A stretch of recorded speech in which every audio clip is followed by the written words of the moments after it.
네, 안녕하세요. 어서 오세요. 1982년 요한 바로 2세하고 레이건이 바티칸에서 만나갖고 폴란드를 이용해서 소련을 붕괴시키자. 그리고 동유럽도 해체하자. 자유시장으로 만들자. 신성 동맹을 맺었죠. 네, 공식화했습니다.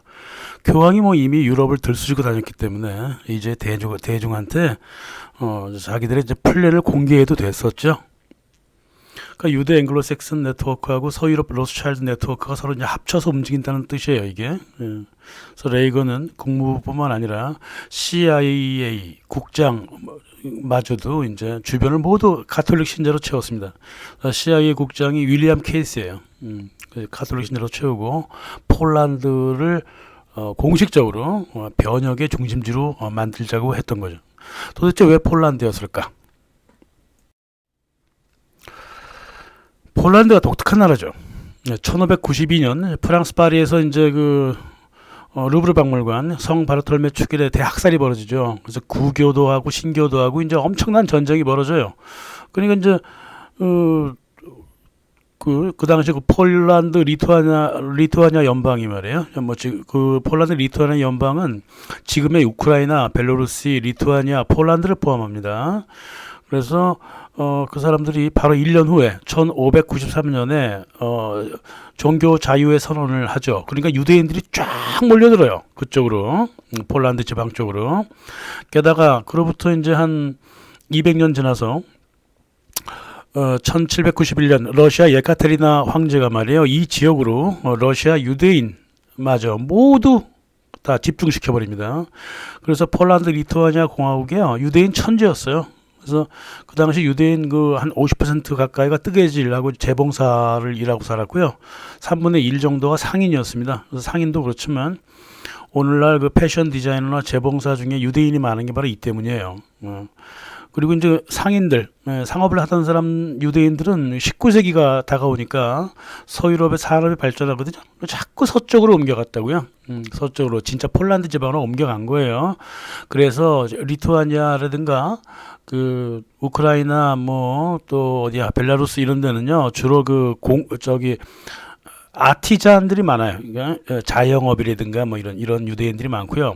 폴란드는 상인들이 좀 많아졌다고요. 그래서 바르샤바 근처까지 이제 몰려갑니다. 그래서 하도 몰려오니까 오죽하면 19세기 초반부터 프리드리 쇼팽이 유대인들을 되게 싫어했죠. 자기 친구들도 음악가가 유대인들 2명이나 있었는데도 아마 유대인에 대한 대립 감정을 막 키워간 거예요. 그래서 폴란드 전통을 오히려 고수하려고 그랬죠. 그러니까 폴란드에서 어떤 폴란드성, 폴란드의 애국심이라고 하는 거는 쇼팽처럼 반대자가 있으니까는 애국심이 만들어지는 거예요. 유대인이 없었다면 쇼팽이 그렇게 폴란드 떠들진 않았겠지. 자기 음악에다가 이제 폴란드 전통도 넣고 그랬단 말이에요. 물론 쇼팽이 죽을 때까지 간직했다고 하는 폴란드 흑 같은 스토리는 다 거짓말이고요. 폴란드 정부가 국민 총화시킨다면서 지어낸 이야기예요. 하지만은 이 쇼팽의 애국심의 근원은 이 유대인들한테 있단 말이에요. 아주 유명하잖아요. 쇼팽의 유대인 싫어하는 거. 그래서 세계에서 가장 이민을 좋아하고요. 여행을 가장 자주 하는 국민이 주로 폴란드 사람들인데 이 사람들한테 무슨 애국심이 있나 대단한가 그렇지 않죠. 예. 그래서 국민의 가장 많은 수가 이민을 떠나서 또 이민을 또 가장 많이 받아들이는 국가가 또 폴란드예요. 그래서 이 폴란드라고 한 나라는 그 당시 유대 집성촌이 너무나 많았기 때문에 그들과 이제 문화가 서로 섞이죠. 그래서 정착성이 별로 없어요. 정착할 생각을 잘 안 해. 그래서 폴란드 사람들이 여행을 그렇게 좋아하는 거예요. 그러니까 폴란드 사람들이 그랬다는 게 아니라 유대인과 함께 살아왔던 오랜 기간 동안 그랬다는 거죠. 그런 게 다 섞였다는 거죠. 그래서 역사적으로 폴란드 지역민들한테는 폴란드 국민이라고 말하고 싶지도 않아요. 폴란드 지역민들한테는 폴란드라고 하는 국가는 그냥 호텔이에요. 1편에서 말씀드렸듯이 포스트 모던 국가는 바로 호텔 국가거든요. 그러니까 애국심 자체가 없는 거예요. 그렇게 되어 있습니다. 1919년 이제 이 호텔 국가 폴란드가 독립하죠. 독립하니까 유대인들 중에 이제 벨라루스, 리투아니아 지역의 유대 상인들이 바르샤바로 계속 들어갑니다. 그래서 폴란드가 건국 초기부터 영국 유럽에 종속돼갖고 조종되면서 유럽을 어지럽게 만들었잖아요. 그 결국은 독일의 말 그대로 선전포고를 해가지고 제2차 세계대전으로 이제 독일을 끌어들였잖아요. 이거 다 이유가 있는 거예요. 그러니까 베르사유 조약을 그 장악했던 그 유대 금융인들이 억지로 폴란드라는 나라를 일부러 만들었단 말이야. 억지도 그런 억지가 없어. 왜 만들어 폴란드라는 나라를? 아주 그냥 뭐 민족 감정도 그냥 거의 없고 국경선도 허리머리하고 이런 걸 세워졌단 말이야. 독일 사람들, 우크라이나 사람들 다 집어넣어놓고 폴란드라는 인공 국가를 세워진 이유가 바로 여기에 있다고. 유대인들이 너무 많고 정체성 부족하고 하니까는 마음껏 움직일 수 있다고 본 거죠. 그래서 이리저리 끌고 다니면서 러시아하고 독일 사이에 서로 지정학적으로 서로 만나지 않게 대중 심리적으로 또 정치를 조정하는 업무를 맡은 게 바로 폴란드였어요. 그러니까 폴란드는 여기저기서 이용해 먹기가 참으로 좋은 나라였습니다. 그래서 제2차 세계대전 후에 스탈린에 의해서 이제 오랫동안 저지된 역할이었지만은 폴란드 어디 안 가요. 응? 폴란드의 옛날 역할이 1970년대 다시 시작되는 거예요. 그래서 레이건 국무부 고문이자 안보 담당 차관이었던 또 부시 정권 때는 보훈처장까지 해서 이 폴란드 출신 더윈스키가 있습니다. 더윈스키가 역사적으로 폴란드는 남을 붕괴시키는 세력으로 이용되었다라고 이제 인정을 하는 거예요. 그래서 동유럽과 소련을 붕괴시키는데 폴란드는 중추 세력이었다는 거지. 자기가 움직였다는 게 아니라 뒤에서 부추겨서 움직여졌다는 거죠. 그러니까 뭐 미국의 지원도 엄청나게 받았고 지금도 받고 가장 많이 받고 있어요. 지원이 폴란드가 그래도 조금 잘 살잖아요. 다른 나라보다 다른 동유럽 국가보다. 그거 다 이유가 있는 거예요. 근데 어떻게 잘 사느냐가 중요한데 소득 불평등이 엄청나죠. 거기가. 지금도 폴란드는 러시아의 붕괴 세력이에요. 지금 우크라이나를 우리가 바라보고 있지만 실은 뒤에 폴란드가 말이에요. 막강하게 지금 버티고 있다는 사실을 알아야 돼요. 그래서 폴란드라는 나라는 1989년 공산블록에서 탈퇴하면서 더불어 가장 먼저 신자유주의 경제 정책을 받아들였고 나토에 가장 먼저 가입을 신청해서 가장 먼저 나토 국가가 됐어요. 1999년에 체코하고 이제 헝가리도 비슷한 나라이기 때문에 따라왔죠. 그리고 또 동유럽의 친서방 지식인들이 1990년 이후부터 폴란드로 가득가득 몰려듭니다. 또 폴란드는 2004년 우크라이나 대통령 야누코비치, 친소 야누코비치를 몰아내고 유센코 친서방 대통령을 짚는데 크게 일조를 했죠. 폴란드가 이제 미국 국무부랑 역할이 같아요. 서유럽에서. 그래서 2014년에는 이제 우크라이나 마이단 운동이 벌어졌잖아요. 미 국무부가 일으키잖아요. 그 쿠데타를. 그거 성공하니까요. 벨로루스로 들어갔어. 폴란드 사람들이. 그래서 벨로루스 내부의 야당하고 반정부 세력을 지원해서 정부를 전복하려고 하고 있습니다. 지금. 오래됐어요. 10년 넘었죠. 뭐. 미 국무부랑 행동이 똑같다니까. 지금도 러시아 동맹국인 벨로루스 정부를 전복하려는 공작을 바르샤바에서 계속하고 있습니다. 그래서 이 바르샤바는 이른바 서부 유럽의 대소련 최전선이다 라고 알려져 있는 거죠. 폴란드는 호텔 국가이기 때문에요. 국민의 중심이 없어요. 그래서 바르샤바만 움직이면 수도인 바르샤바만 움직이면 만사가 해결되는 나라라 이 말이에요. 그래서 미국이 오직 거의 바르샤바 도시에만 지원을 집중을 했단 말이에요. 지금도 그렇지만은 1980년대에도 그랬어요. 이런 이유로 이 바르샤바가 다른 폴란드 지역처럼 아주 낮은 노동 생산력을 지녔음에도 불구하고 개인 수입 평균은 서유럽 평균을 웃돌아 버린다고. 이상하죠. 생산력은 없는데 그 평균 그 GDP가 굉장히 올라가 있어. 바르샤바가. 그래서 외국에서 들어온 돈이 바르샤바 산업에 투자되지 않고 이손저손으로 굴러다니다는 소리잖아요. 네. 다시 말해서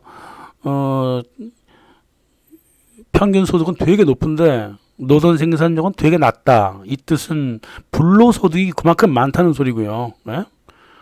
또 단기 투자된 돈들도 많다는 소리고 이런 거겠죠. 그죠? 문화도 그래요. 바르샤바는 말이에요. 포스트 모던한 도시예요. 2020년 전후로 폴란드의 그 많은 보수적인 지방 도시가 LGBT 동성애 없는 마을 막 이렇게 막 슬로건을 내걸었거든요. 우리는 그런 거 안 한다 막 그랬거든요. 근데 바르샤바가 이런 일 벌어지니까 유일하게 도시 중 유일하게 동성애 플러스 헌장을 도입을 했습니다. 다시 말해서 LGBT 헌장을 만들어냈다고. 그러니까 자기네가 완전히 폴란드 주변의 사람들하고는 전혀 다르게 행동을 해요. 네. 그래서 바르샤바는 소련을 붕괴시키는데 하나의 뭐랄까 기지국 역할을 했다. 그래서 CIA도 유대 네트워크 천국인 바르샤바에서 미국 대사관에서 이를 진두지휘했습니다. 이제 소리다노스 그 자유노조는 말이야 브뤼셀에 있었는데요.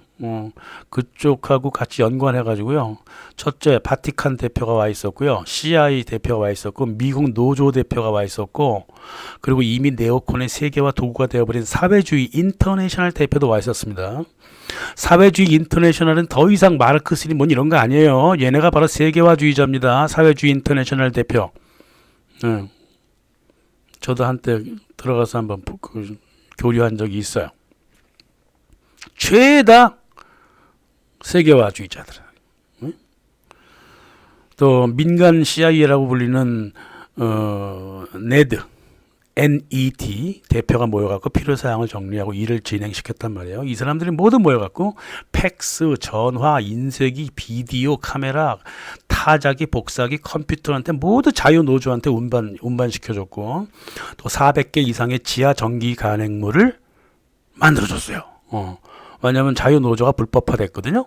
그러니까 이제 지하에서 활동을 했는데 400개 이상의 지하 전기 간행물이 있었다고요. 이거 완전히 뭐 레지스탕스 아니야? 레이건이 이 일을 위해서 돈을 엄청나게 쓰죠. 1981년부터 1989년까지 자기가 쓴 돈이 2조 5천만 달러였는데요. 전임 카터 대통령이 남긴 빚이 9천억 달러인데 그 집권 기간 동안 쓴 돈만 싹 빼보면 1조 6천만 달러를 썼단 말이에요. 뭐 지금 전쟁하니 너? 루즈벨트처럼 전쟁하는 것도 아닌데 기업의 법인세는 깎아준 반면에 소련 해체를 위해서 나라 돈을 펑펑펑 써댔다 이 말이에요. 자국의 국력도 스스로 약화시킨 놈이에요. 레이건이라고 하는 놈이. 다 복합적인 게 있는 거죠. 미국 카터 행정부의 그 브레진스키가 이미 1978년에 그 이전부터 아프가니스탄 그 친소 정권에 대항하기 위해서 저항 세력 무자헤딘을 만들죠. 그래서 이제 무자헤딘이라고 하는 단어는 1979년에 나왔는데 이 미국의 지원을 받은 무자헤딘이 말이야 소련의 자문단원 같은 거 살해해갖고 머리를 잘라갖고 길거리에 들고 다녔어요. 일부러 쇼를 펼쳤다고 소련 사람들 목을 잘라갖고 길거리에서 막 흔들고 다녔단 말이에요. 쳐들어오라 이거지. 이게 브레진스키의 전술이었어요. 쳐들어오라고. 그래서 아프간 그 대통령, 초대 대통령 그 타라키가 소련한테 지원을 계속 요청했잖아요. 제발 좀 와서 저 반군들 잡아달라고. 그래서 그 코시긴은 싫어해서 안 된다고. 이거 저기 혹시나 발목 잡힐 수 있다고 가지 말자 그랬는데 이 브레지네프가 가자 그랬다고. 바보 같은 놈이. 그래갖고 소련군이 들어가서 무자헤딘 30만 명을 살해했지만은 이 배고픈 아프간 군인들이 돈 많고 무기 좋은 메이드 인 USA 무자헤딘으로 줄줄이 들어가는 거야. 줄줄이 넘어갑니다. 그 CIA는 총 30억 달러를 무자헤딘한테 갖다 주죠. 전쟁은 기약 없이 늘어졌고요. 유럽하고 중국, 이란, 리비아, 이집트도 미국을 도와갖고 무자헤딘을 지원을 해줬단 말이에요. 간접적으로. 지금이랑 똑같죠. 예. 이게 소련을 붕괴시킨 서막이었어요. 그래서 소련 붕괴 시나리오는 레이건 이전 1978년 이전에 실행된 것부터 실행되었다고 보는 게 옳고요. 지금의 러시아 우크라이나 전쟁도 아프간처럼 길게 지금 끌고 가려는 모양인데 역사는 반복되거든요. 예. 그런 겁니다. 그래서 또 게다가 이제 소련 악마화 작업에 이제 들어가기 시작하죠. 이제 푸틴 악마화 작업, 러시아 악마화 작업 이미 들어갔잖아요. 그것처럼 1970년대 말, 80년대 초에도 똑같은 일이 똑같이 벌어졌습니다.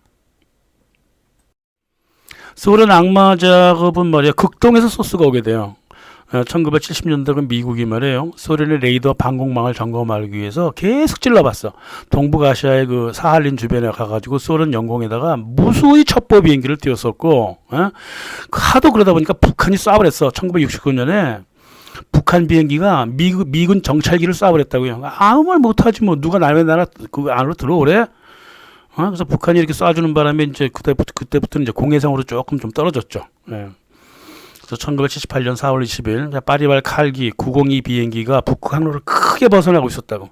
그래갖고 무르만스크 소련 핵심 방공기지로 들어가고 있었어. 이거 미쳤나봐. 거기에 방공망 그 컴퓨터 전자망 다 있었다고. 거기 왜 들어가? 큰일 날라고.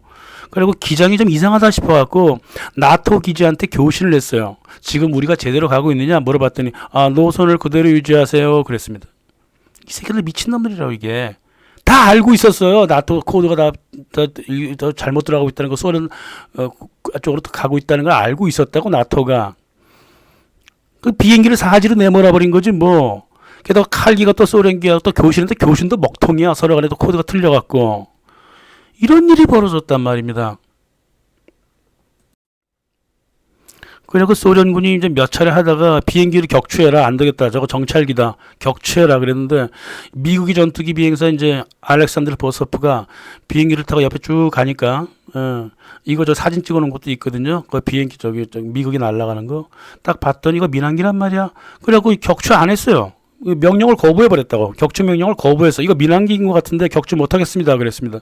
2차례 명령이 또 떨어져. 계속 지금 영공으로 들어오고 있으니까 빨리 쏴라 빨리 쏴라 그랬단 말이야. 그러니까 이 보소프 대위가 할 수 없이 쏘긴 쐈는데 날개 끝을 맞췄어. 일부러 이 몸통을 맞춘 게 아니라 이제 비행기가 이제 추락하기 시작하죠. 그래갖고 이제 기장이 그래도 날개 끝이 떨어져 나가는 바람에 엔진은 살아 있었거든 조금. 그러니까 비상 착륙을 했어요. 무슨 미사일 파편이 터지는 바람에 이제 사람이 2명이 이제 죽긴 죽었는데, 그래갖고 이제 소련군들이 승객을 갖다가 이제 장교 클럽이라고 있어. 어디 장교 클럽에다가 사람들을 모셨어. 또 병원, 조금 충격받은 사람들은 호주 어쩔 줄 모르니까 병원에다가 모셨다고. 사람들을 대접이 너무너무 극진하다 보니까 한국 승객이 빵 말고 밥 달라고 투정까지 했다고요. 역시 한국 사람이야. 밥 없으면 안 되거든 한국 사람들은. 한국 그 유튜버에서 저기 먹방이 괜히 한국에서 나온 게 아닌 것 같아요. 아무튼 그 승객들을 잘 보살핀 소련이었습니다. 그래서 소련은 항법 장치가 고장이 났다 그러더라. 민간인을 태운 비행기가 어떻게 첩보 활동을 하냐, 이렇게 결론을 딱 내리고 승무원하고 승객을 송환했습니다. 한국으로 송화시켰어요. 그래서 한국 정부한테 승객 보호한 그거하고 밥값하고 이 사건 처리했는데 비용 들었으니까 10만 달러를 달라 그랬거든요. 청구를 했습니다. 10만 달러를. 그랬더니 박정희가 안 줬어요.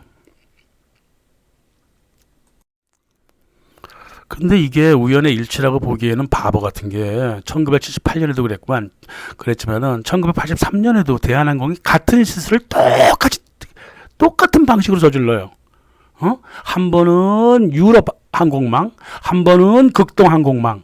이 양쪽에서 한 번씩 다 같은 실수를 저지른단 말이야. 이게 뭐야? 레이건이 말이에요. 1983년 3월 제2차 세계대전 이후로 가장 많은 함대를 북대서양에 띄어갖고 소련을 위협했고, 1983년 4월에는 15분 동안 사할린 항공을 돌아다녔어요. 장난을 쳤다고. 얼마나 반응하나 보려고, 소련의 방공이 얼마나 대단한가 보려고 그런 짓을 되게 많이 저질렀다고. 그래서 소련이 하도 이런 장난을 치니까 이 같은 일 재발하면 조종사의 판단 하에 격추한다. 우리 명령 없이. 그랬단 말이에요. 근데 지금 뭐 지네 명령 없이 어떻게 조종사가 자체적으로 판단해서 격추시키나? 그건 좀 어렵죠. 하지만 법까지 만들 정도로 아주 소련이 아주 그냥 트라우마에 걸려 있었어. 게다가 1983년 9월 1일은 말이에요.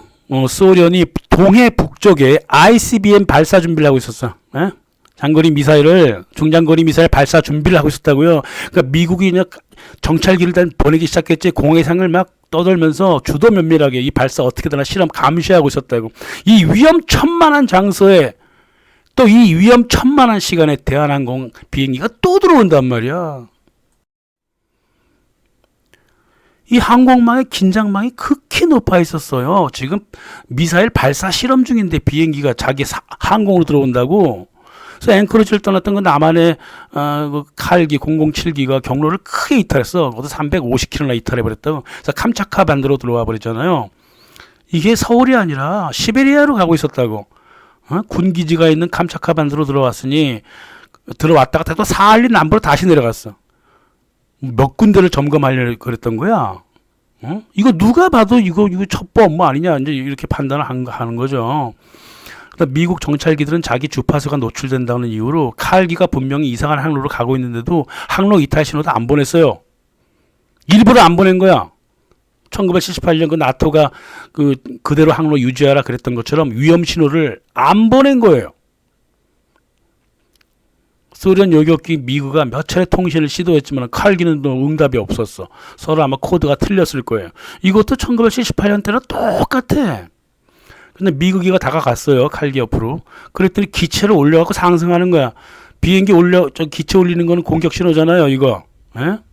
적기 후방으로 돌겠다는 공격 신호라고.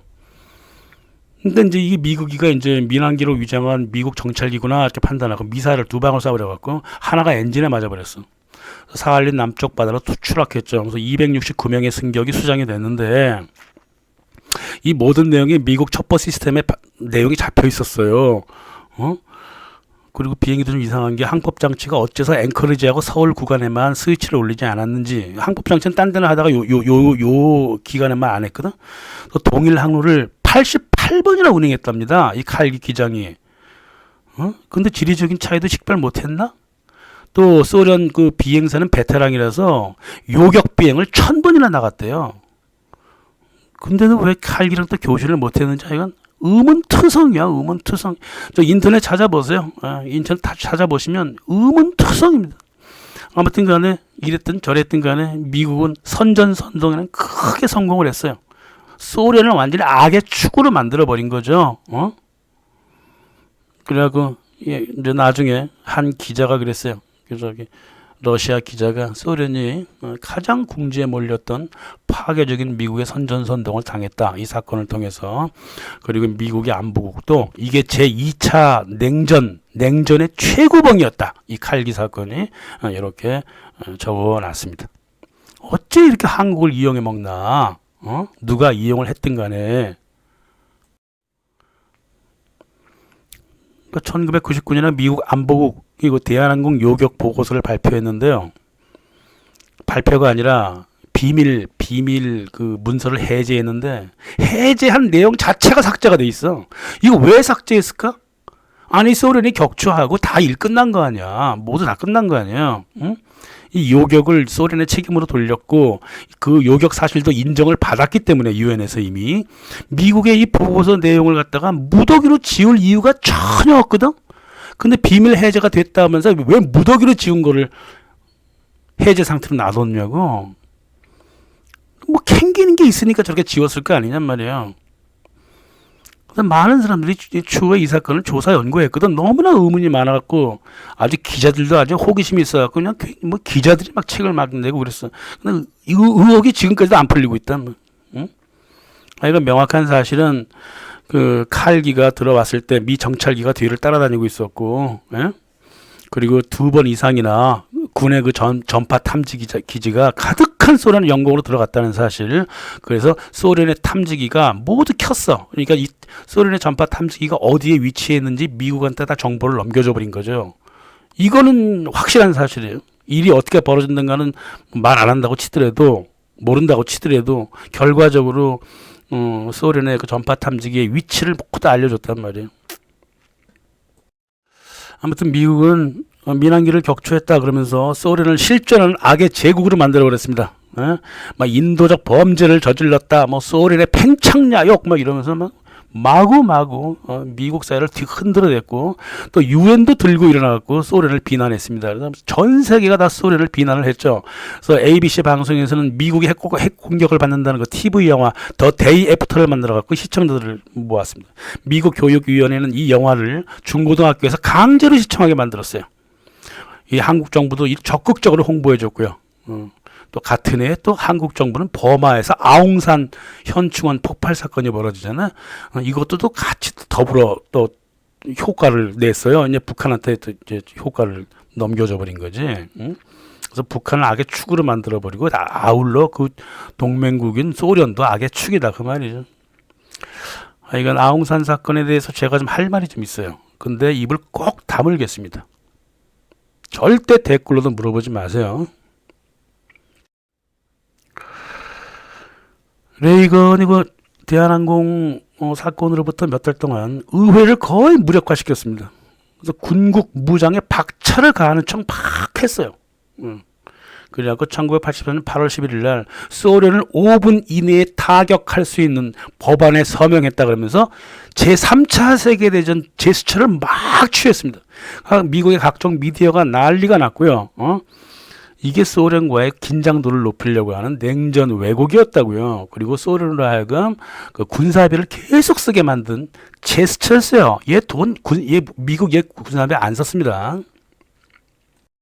거기에 속아 넘어간 거지 뭐 소련이. 유럽의 나토는 1979년부터 이미 핵 전쟁 설레발을 치고 있었다고. 나토가 아주 깨작깨작거리는 거예요. 그렇게. 그 소련의 핵전쟁 시도를 막기 위해 누가 핵전쟁 한다고 동서독 전쟁 시뮬레이션을 돌려봤더니 미국이 대응하는데 일주일 정도 걸린다. 따라서 일주일 안에 당신들은 죽을 수 있다. 그러면서 유럽인들을 무작정 그냥 위협을 했어요. 그래서 미국이 이 공포 분위기를 딱 탔단 말이야. 그러니까 영국하고 이탈리아에 100기나 되는 퍼싱 미사일을 배치를 하게 돼요. 무기 팔아먹으려고 또 이집트 한 거예요. 또 화들짝 놀란 소련이 300개 대륙탄 탄도미사일을 재점검을 했고 미국이 실제로 침공한다고 준비하고 있었잖아요. 아무튼 순진한 소련이에요. 소련 참 순진합니다. 그러니까 매일 당하지 소련은. 이 모두 다 위협이고 무기 팔아먹기 위한 작전이란 말이에요. 모두 다. 또 소련을 붕괴시키기 위한 또 밑밥이고. 고르바초프 손에 흙을 묻혀본 적이 없어요. 이 사람이 철부지예요. 글라스노스트 문화 정보를 개방하자. 페레스트로이카 실물 경제를 개방시키자. 이게 페레스트로이카가 뭐야? 이거 옛날에 얘기했던 거예요. 알렉세이 코시긴이 개인 기업 확대하자 그랬거든. 그러니까 그거 하자는 소리고요. 또 무역 독점 해체하자. 뭐 독점적인 어떤 무역 교역이 있어 옛날 그 NEP 시절부터 그것도 해체하고 무역지대를 세계화하자. 더 이상 공산권에서만 놀지 말자. 경제계획의 네트워크도 완전히 축소시키자. 계획경제 없애버리자. 농촌, 개인, 집산 조직 모두 평등화시키자. 뭐 이런 식으로 해가지고 이게 이제 페레스트로이카가 아니라 알렉산드르 지노비에프가 뭐라 했냐면 까타스트로이카라 그랬어요. 이건 뭐 완전 파괴적이다 그 말이야. 개방이 아니라 방치지 뭐. 경제 방치야. 또 바르샤바 조약같이 국가 상호 간 제약도 무너질 수밖에 없어요. 이렇게 되면 이렇게 개방화 시켜버리면 소련이라고 하는 나라는 15개 각 연방공화국이 자치 헌법도 보장했고 또 연방 탈퇴가 자유로웠습니다. 네? 소련이 15개 각 연방공화국으로 돼 있잖아요. 뭐 우크라이나 공화국, 뭐 볼가 공화국, 뭐 이런 거 있잖아요. 뭐 리투아니아 공화국 이런 게 다 있잖아요. 연방으로 묶인 게 소련이잖아요. 근데 헌법에 뭐라고 정확하게 적어놨냐면요. 연방 탈퇴는 자유롭다 이렇게 해놨습니다. 그게 소련 헌법 제13조, 제17조예요. 그래서 자기네들이 원하면 1945년 이후 언제나 연방을 탈퇴해서 독립국가 될 수 있었어요. 근데 탈퇴 안 한 거예요. 왜 안 했을까? 러시아가 그렇게 도와줬거든요. 그래서 탈퇴 안 한 거야. 근데 이제 러시아가 독립적으로 쓰겠다고 하니까 이 나라 난리 난 거지 뭐 이 나라들. 응? 그래서 소련의 연방공화국은요. 이게 자발적 조직 체제입니다. 강제가 아니에요.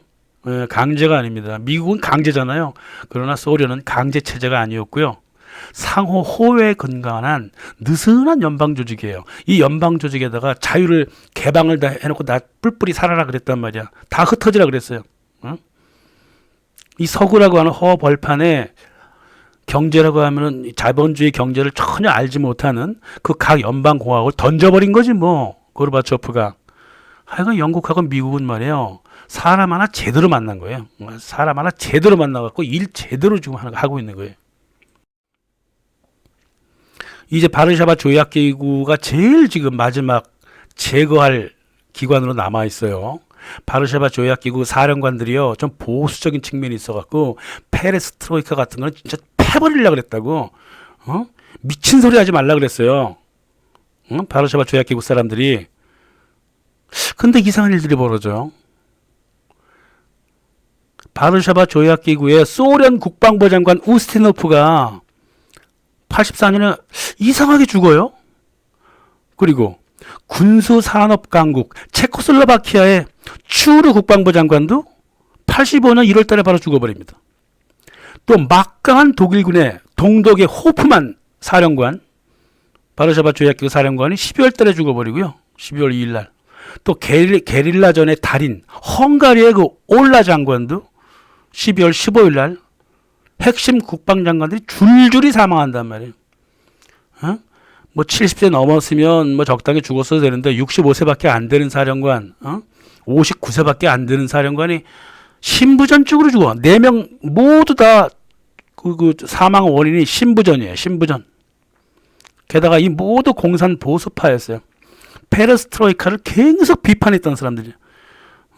그 아무리 늙었다 그래도 3명의 소련 서기장, 4명의 바르샤바 조약기구 국방장관들이 83년부터 84, 85년 요 3년 사이에 모두 죽어버렸다 이 말이야. 이게 우연인가? 우연이라고 치자고요. 아무튼 우연 뭐 그럴 수 있겠지 뭐. 그래서 고르바초프의 방해꾼들은 일단 사라진 거예요. 86년이 되니까 말이야. 우크라이나의 그 체르노빌이 폭발해버려서 이게 소련을 더욱더 공격에 빠뜨린 거예요. 소련은 존재하지 말아야 할 나라, 말아야 할 국가로 소문이 나기 시작했습니다. 손가락질을 전 세계적으로 받았습니다. 이 소련이. 이게 망조가 든 거야, 소련에. 근데 이 사건이 미국 CIA의 공작이었다는 주장이 해마다 나오고 있죠. 근데 어떤 결론도 나지 않습니다. 미국 CIA가 체르노빌을 폭파시켰다. 이런 얘기 무수하게 많아요. 근데 다 음모론으로 취급하고 넘어가 버리는 거죠. 저도 모르겠어요. 모르겠습니다. 어떻게 일이 벌어졌는지. 하여간 그런 음모론이 있다 이거예요. 1987년 5월 18일 독일의 18살 청년 마티아스 루스트가 세스나 경비행기를 타고 붉은 광장으로 내려앉아서 난리가 난 거야. 소련 방공망이 다 뚫려버린 거야. 응? 그래갖고 얘를 체포해서 그 법원에다가 올려놨는데 얘가 뭐라고 이제 그걸 했냐면 고르바초프의 군축 회담을 도와주기 위해서 왔다. 그렇습니다.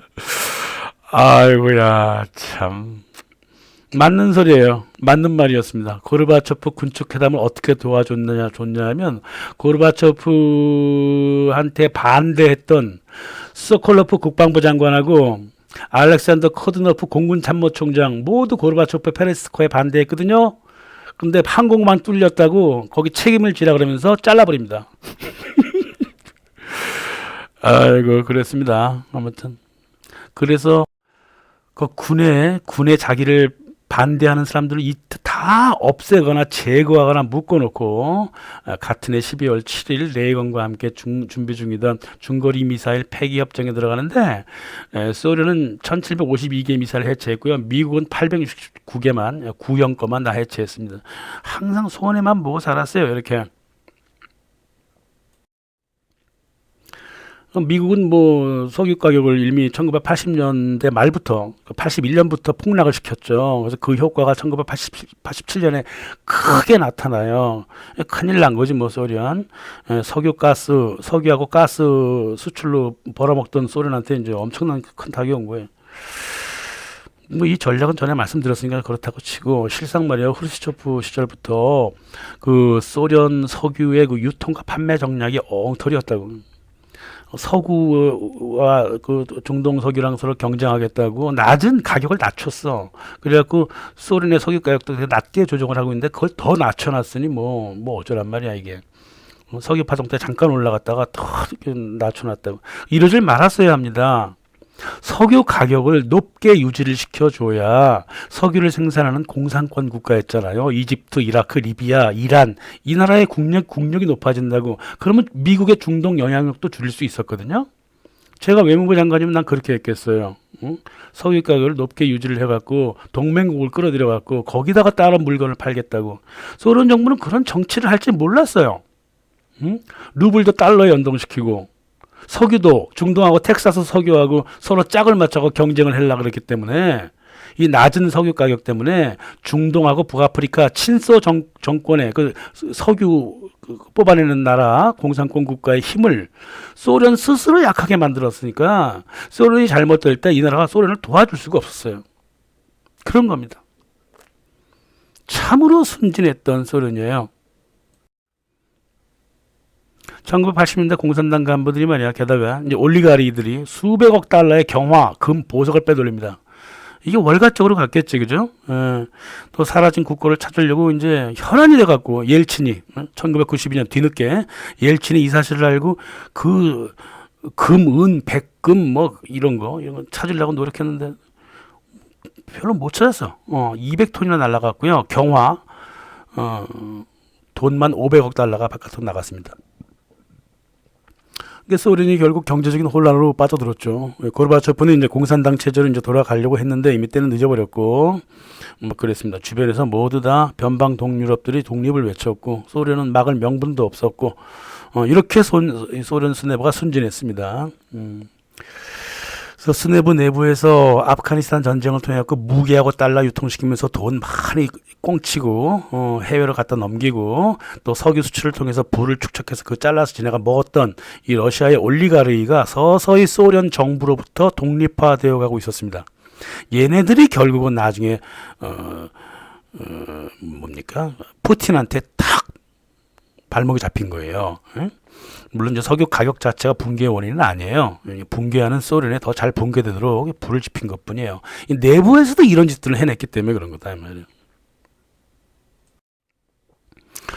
87년 고르바초프가 30개 분야 경제 부분을 자유화합니다. 시장도 없는데 시장이 없는데 세제도 정립이 안 돼 있다고. 시장에다가 어떻게 법인세를 얼마나 때릴까? 옛날 그 개인 법인세처럼 65%를 때려놨어. 누가 세금 내겠냐고 생각해봐요. 그러니까 지하 시장이 엄청나게 커지는 거예요. 검은 시장하고 불법 거리가 횡행하죠. 그러니까 마다가 비어. 슈퍼마켓에 물건이 없고 다 지하에서 돌아다닌단 말이야. 비싸게. 이게 무슨 경제야? 1989년 2월달에 아프가니 전쟁에서 발을 빼버립니다. 그럼 동시에 공기업을 팔아버렸지. 예? 전쟁 안 한다 그러면서 뭐 군사업체 이런 거 다 팔아버리고 그랬단 말이야. 그러니까 미꾸라지 올리가리가 다시 날뛴 거예요. 응? 자기네가 생산한 만큼 찍던 화폐, 루블도 버블 달러에 비해서 되게 튼튼했는데 지하시장에서 루블 가치가 7배에서 8배 하락해버리는 이 금융의 마술이 펼쳐져 가지고요. 달러 지상의 시대가 돌아오기 시작했고요. 이 고르바초프 시대의 그 소련의 외채가 거의 4배가 증가했습니다. 670억 달러였어요. 동시에 1991년 말 이 사람이 뒤로 물러날 때 이 2,400톤이 있던 금이 240톤으로 줄어버립니다. 거의 90% 이상 금이 날아가 버렸어요. 어디로 가는지 모르지 뭐. 1936년 스탈린의 그 소련 헌법은요, 철두철미하게 노동권을 보장했습니다. 그래서 내가 일이 없잖아요. 그럼 국가가 나를 먹여 살려야 됩니다. 예. 이건 옵션이 아니에요. 필수로 국가가 해줘야 됩니다. 아니면 소송 걸면 돼. 나는 정부를 소송 걸어버리면 국가는 나를 먹여 살려야 됩니다. 그래서 일할 권리와 입사할 권리가 118조로 보장되어 있죠. 그리고 또 바캉스를 가질 권리가 119조에 보장되어 있고요. 또 7시간 이상 일하면 안 된다고 하는 그러한 권리도 있고요. 또 휴직하면은 월급 줘야 된다는 거 120조에 남아 있고 무조건 교육받을 권리가 있습니다. 난 대학 들어가고 싶으면 들어갈 권리가 있다고. 이런 걸 모두 잃어버렸어요. 고르바초프가 다 없애버렸습니다. 그래서 1989년부터 90년, 91년, 92년, 93년 무엇보다 미국식 물질 문명이 소련 사회에 밀어닥치기 시작한다고. 그래서 러시아 정신문화에 큰 타격을 줍니다. 물질 문명이라는 게 뭐예요? 외부의 물리적인 자극으로부터 자기 욕망을 만들어내는 거잖아요. 자기 스스로 욕망을 만들지 않는다고. 그래서 바깥에서 들어온 물질로 자기 욕망이 만들어지기 때문에 언제나 주변 사람과 싸움을 일으키게 돼 있어. 사람이 정신적인 풍요를 추구했다면 말이에요. 타인을 간섭하지도 않고 타자의 욕망을 추구하지도 않아요. 그래서 서로 평화롭다고요. 정신적으로 풍요하면 사람이 평화로운 사람이 된다고. 옆에 사람이랑 안 싸워요. 소련이라고 하는 나라는 1980년대까지 그런 심층 문화의 족적을 갖고 있었습니다. 이 문화가 완벽하게 깨져버린 거예요. 저는 러시아에 자주 갔었는데 가끔 그런 사람 많이 만나요. 옛날 러시아 그 갖고 있는 사람 참 그 정신적인 풍요로움 있는 사람들 많이 있습니다. 아직 그러니까 역시 정치가 아무리 변하고 경제가 변해도 그 오랜 기간의 그 민족성은 안 변하나 봐요. 1980년대 중반 소련이라고 하는 사회가 이제 그물망이 이미 풀어져 내리고 있었고요. 금지되었던 로큰롤이 허용이 되어 있습니다. 그래서 반아프가니스탄 전쟁을 주장했고 개인의 자유, 변화를 부르짖었던 빅토르 최 같은 가수가 나왔고 소련 젊은이들을 사로잡았죠. 뭐 실상 어쩔 수 없었어요. 그 빅토르 최의 노래 좋잖아요. 로큰롤이지만은 음률에 그 러시아 음색이 싹 깊게 들어가 있잖아. 네? 이 빅토르 최가 그 메시지를 전했던 그 아프간 전쟁 비판이라든가 자유, 변혁을 추구한다는 메시지는 보통 때라면 아무 문제 없고 좋은 거예요. 소련 수뇌부도 실은 같은 생각 갖고 있었거든. 소련 수뇌부도 아프가니스탄 간지 그만하자 그랬고 자유를 더 주자. 소련도 변화가 필요하다. 수뇌부도 그랬거든. 그래서 평소에 소련이라면 아무 문제가 없었는데 당시는 좀 달랐잖아요. 주변 환경이 모두 달랐어. 주변 국가가 모두 불안하고 이 소련의 미래가 그려지지 않을 때 이런 노래를 불러서 이 보낸 메시지를 해서 젊은이들을 많이 자극을 해버렸죠. 그래서 소련하고 동유럽 젊은이들이 그 미래가 아니라 다른 생각을 가지게 했단 말이에요. 빅토르 최는 엄마가 유대인, 아버지가 한국인이죠. 그래서 경제적으로도 문제가 없던 폴란드, 체코, 헝가리 모두 동유럽에 들썩였습니다. 예? 그 잘 나가고 있었다고요. 1980년대 그 동유럽 경제가 다 괜찮았어요. 알바니아 같이 뭐 건국부터 지금까지 가난한 나라 빼고 예, 뭐 잘 살고 있었다고. 근데 이제 공산블록 넘어가면서부터 경제가 이제 내리막길로 되다가 이제 다시 2000년 다시 올라가긴 올라가는데 그거 들썩일 필요가 없었는데 들썩였다고 저렇게. 1989년에 중국에는 그 진샤프가 중국에 불을 질러요. 그래서 중국은 말이에요, 러시아나 동유럽처럼 변할 나라가 아니잖아요. 우리가 알다시피. 뭐 중국의 변화가 어디 있어요? 위에서 만들어야 변화가 만들어지는 거지. 중국 사회는 밑에서 변화를 일으킨 적이 거의 없어요. 옛날 벅서 레볼루션 뭐 이 정도는 있어. 그때는 뭐 전세가 다 그랬으니까. 4월 사태 2주 전에 북경으로 들어와요. 얘가 가짜 혁명의 기수 진 샤프입니다. CIA랑 같이 일을 합니다. 그래서 저 새끼 또 들어왔네. 이 정체를 잘 알고 있던 사람이 등소평이에요. 등소평이 얘를 잘 알고 있었기 때문에 얘를 체포해갖고 홍콩으로 추방시켜버렸더니 홍콩에서 더 편하게 CIA랑 같이 사태를 지휘했다고요. 이 천안문 사태 얘기하는 겁니다 지금. 그래서 탱크가 베이징으로 들어와 이제. 그래서 학생이 이제 시위를 막 진압한다, 학생시위를 진압한다고. 유럽이 깜짝 놀랐죠. 폴란드도 깜짝 놀라고. 그래갖고 바렌사의 자유노조가 선거에서 압도적인 승리를 거두게 돼요. 이게 바로 천안문 사태가 도와준 거예요. 폴란드를. 동유럽도 도와주고, 야, 중국에서 세상이 저렇게 나쁜 일이 벌어지는구나. 야, 중국도 저렇게 자유를 부르짖는구나. 막 이러면서 우리 동유럽도 변하자. 이렇게 된 거죠. 진샤프의 목적은 그거였어요. 난리는 독일에서도 나죠. 1989년 10월 고르바초프가 동독 서기장 호네커를 교체를 하라. 독일을 통일시켜라. 이랬어요. 그래가 미국 국무부하고 레이건이 부시가 깜짝 놀랐다고. 영국도 놀라고. 그리고 소련은 원래부터 독일이 통일하려면 중립국으로 남아있어야 한다고 했는데 뭐 그럴 필요 없다. 또 이래버렸어. 나토로 들어가라는 소리야 뭐야. 부시하고 대처 프랑스 반대가 많았는데 고르바초프가 무슨 이유인지 해서 고집을 그렇게 피웠다고. 그럼 어떻게 이 동독에서도 좀 짝을 좀 맞춘 거예요. 박자를 좀 맞춰서 우리 동독도 민주화를 좀 하고 개방 정책을 하겠다 그랬고요. 그래서 1989년 11월 9일 동독 사회주의 통일당 당사에서 기자회견이 열렸어요. 그래서 기관장인 군터 사보브스키가 베를린 장벽하고 국경 체크포인트에서 출국이 인정된다. 미리 비자 같은 거 다 받을 필요 없이 그냥 체크포인트에서 그냥 출국할 사람 출국시켜 주겠다 이랬어. 그랬더니 이제 출국 규제를 완화하겠다 그 소리거든. 그랬더니 그래요? 그럼 언제 합니까? 내가 알기로는 지금 당장 그럴 것 같은데요. 이러는 거야. 서독, 동독 시민들이 다 뛰쳐나온 거야. 우리가 베를린 장벽이 무너졌다, 막 이런. 그래서 이거 어차피 무너질 건데요. 어차피 무너질 건데 그냥 우연한 실수가 통일을 앞당겨 버린 거지 뭐. 그래서 하여간 이 정도로 동유럽하고 소련의 기존 공산당이 힘을 완전히 잃어버렸습니다. 예?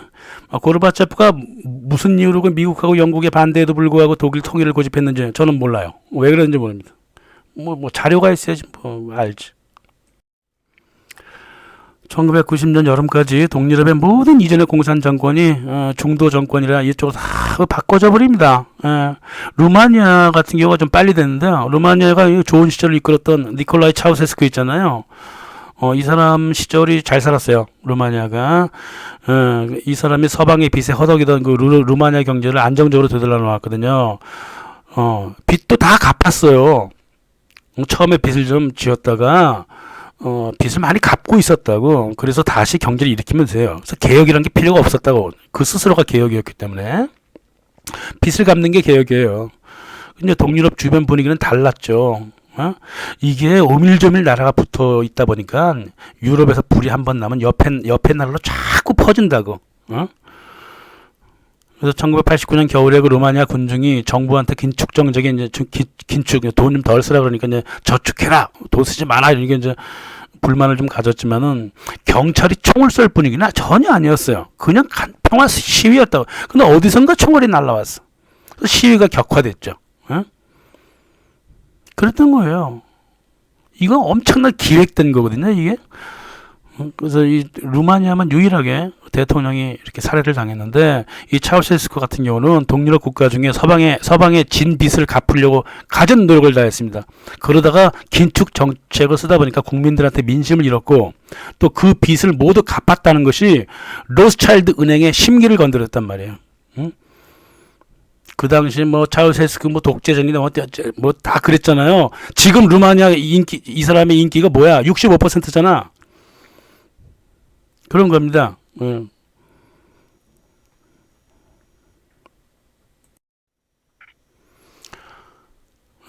그래서 CIA 뭐 자유위원회가 문화를 만들고 포스트 모던 문화를 만들어서 동유럽과 소련의 문화를 완전히 그냥 해체적으로 달려가게 만들어 놓고 소유럽도 그렇게 분위기를 만들고 카터하고 레이건이 외교하고 군사에 밑밥을 깔아놓고 요한 바오로 2세가 방아쇠를 당겼고 고르바초프가 기름을 부어버렸어. 이게 바로 소련 해체 시나리오예요. 그래서 고르바초프는 동유럽 해체에 공헌을 했다. 이래갖고 노벨 평화상을 받았어요. 노벨 평화상 받을 때 그 이유가 있거든요. 그 이유가 뭐냐면 radical changes in East-West relation이야. 다시 말해서 동유럽 변화, 급진적인 변화에 도움을 줬다 이거죠.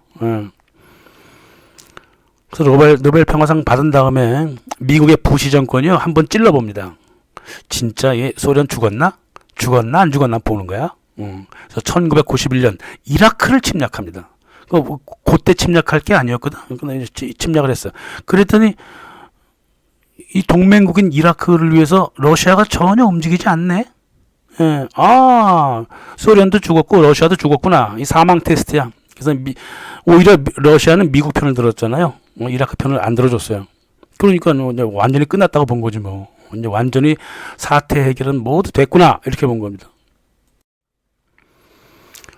그래서 폴란드의 자유노조는 공산주의로부터 노동자를 보호한다는 핑계하에 CIA와 함께 동유럽과 소련을 전복시킨 겁니다. 그래서 유럽 전역에 친미 신자유주의 환경을 만들어줬고요. 또 1996년 이탈리아 프리메이슨 세상이 프리메이슨의 가장 중요한 특징이 뭐예요? 종교 타파예요. 종교를 없애자. 무교. 이 프리메이슨이 교황 요한 바오로 2세한테 갈릴레오상을 수여하겠다는 통보를 보냅니다. 이게 뭔 소리냐면 북한의 김정은이가 미국의 바이든한테 북조선 최고 훈장을 수여하는 거랑 똑같은 말이야. 이게 세계적인 코미디지 이게 뭐야. 수여 동기가 뭐냐면 프리메이슨의 보편 이념을 요한 바오로 2세가 똑같이 수행해준 대가 이렇게 적혀 있습니다. 그러니까 세계화의 실질적인 토대가 바로 소련 붕괴고 이 소련 붕괴를 또 프리메이슨이 저기 추진을 했기 때문에 거기에 대한 보상을 주겠다는 거지 뭐. 물론 이제 교황은 이제 이거 이상을 정중히 거부했습니다. 이게 무슨 창피냐고요, 교황이? 예?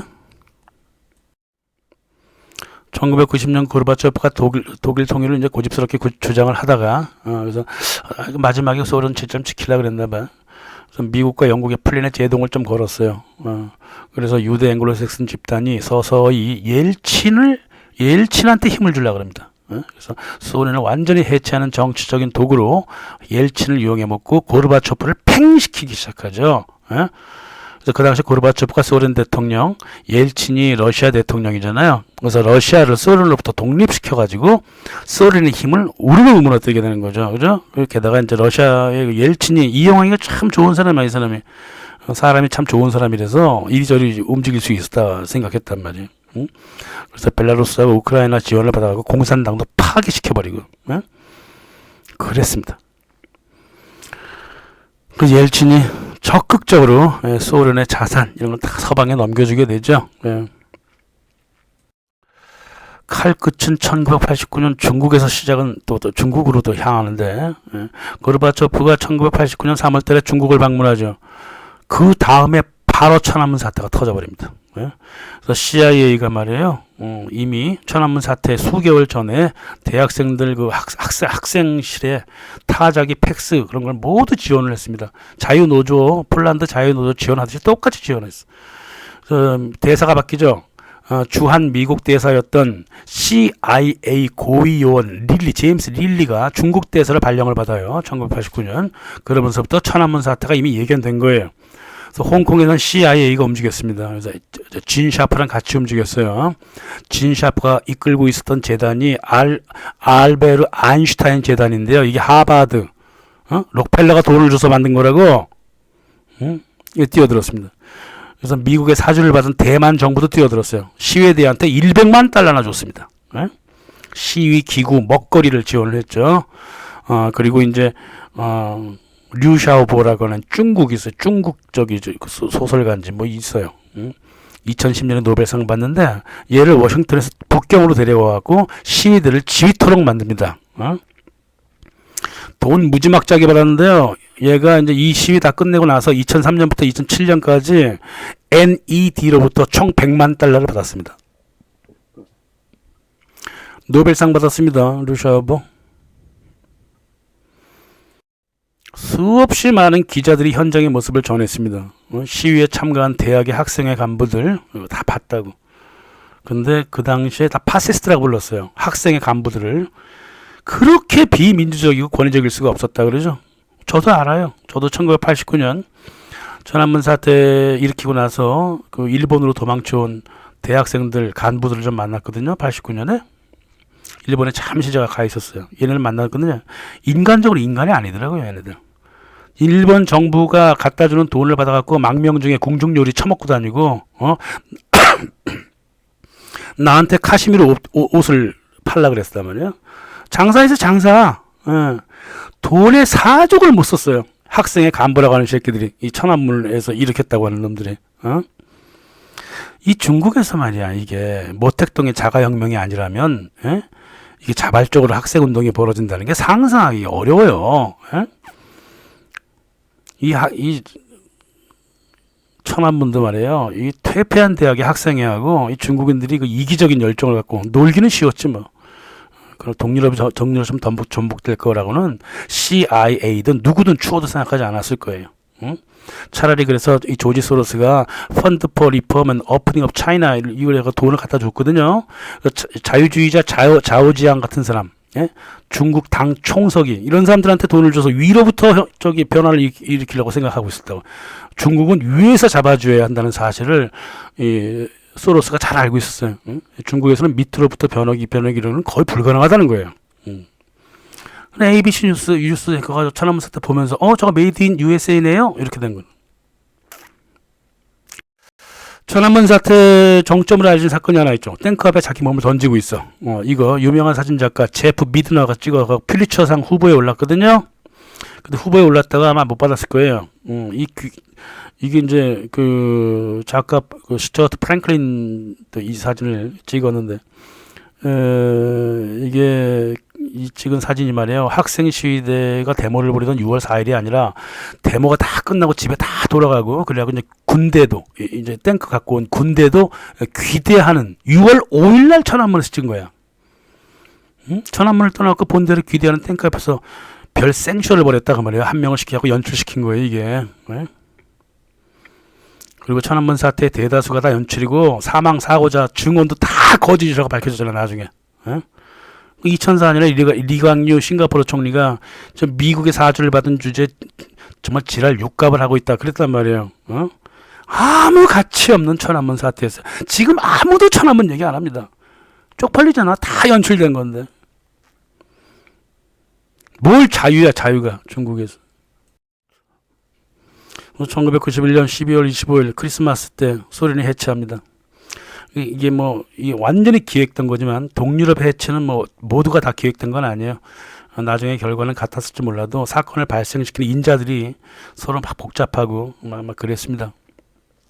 하여간 수많은 협잡과 공작이 러시아와 동유럽에 있었고요. 그래서 1993년 폴 월퍼이츠가 뭐라 그러냐면 미국은 이제 세계 유일한 초강대국이다 이러면서 선언을 해버렸습니다. 그때부터 나토가 동진을 또 시작합니다. 소련을 잡아먹기 위해서. 그 사태가 결국은 러시아 우크라이나 전쟁까지 일으키는 거예요 지금. 그래서 1998년에 5월달 뉴욕 타임즈에 나왔던 전 마샬 플랜 짜고 나토까지 창설했던 전 모스크바 대사 조지 캐넌이 신냉전이 시작되었다 하면서 한탄을 했습니다.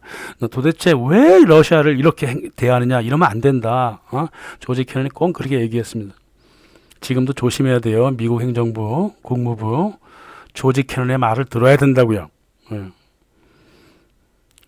그때 또 유고슬라비아도 공습당했고 당시 대통령 옐친이 어안이 벙벙했죠. 소련 사람들이 러시아 사람들이 너무너무 순진한 거야. 그러면서 울면서 뭐라 그랬냐면 평화롭게 같이 살자더니 이게 뭐냐 이러면서 한탄을 했습니다. 그러면서 옐친이 러시아는 다시 살아 올라올 거니까 어디 두고 보자 이러면서 한 시대를 마감을 시켰죠. 그리고 나서 푸틴의 시대가 시작된 겁니다. 예, 감사합니다.